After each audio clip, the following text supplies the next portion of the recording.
कृषी विद्यार्थी म्हणून इथं बसलेल्या सर्व समूहाला ही 4 गोष्टी सांगणार आहे. त्या पुढच्या खरीप हंगामामध्ये कसं याचा आपला जोड लावता येईल यावरती आपण प्रकाश टाकणार. पहिला मुद्दा सोयाबीन विषयी.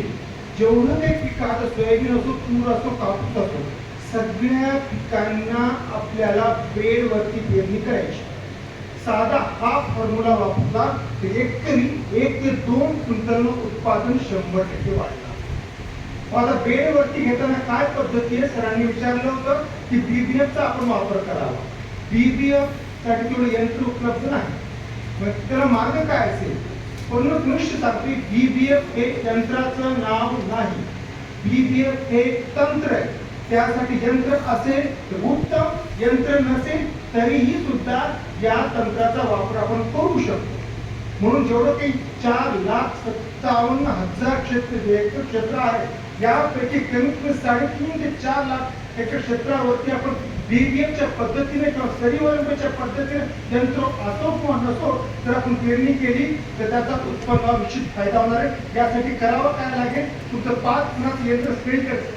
ट्रॅक्टरच पेरणी होते, मधला तास सोडून टाका, तिथे पेरणी करून टाका किंवा 2,500 मीटर हात बसतो लोक तो बसवा. ऑटोमॅटिकली जी पेरणी होईल ती बीबीएफ तंत्राच्या माध्यमाने होईल. 4 ओळी आणि 1 फास, 4 ओळी आणि 1 फास. हे शक्य नसेल सलग पेरणी करा.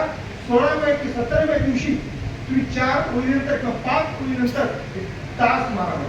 आता हे तुम्हाला करावंच लागेल. आणि या परिस्थितीमध्ये हीच एक पद्धत अशी आहे जी तुमच्या 60% सोयाबीनला वरदान ठरेल, वाचवेल आणि एकरी कमीत कमी 1 ते 1.5 क्विंटल उत्पादकता वाढेल. असं एकंदरीत 4 लाख एकर क्षेत्र म्हणजे 10 लाख एकर झालं, 10 लाख क्विंटल झालं. त्याचा जर हिशोब केला तर 1 लाख टनाच्या वरती आपलं उत्पादन आहे.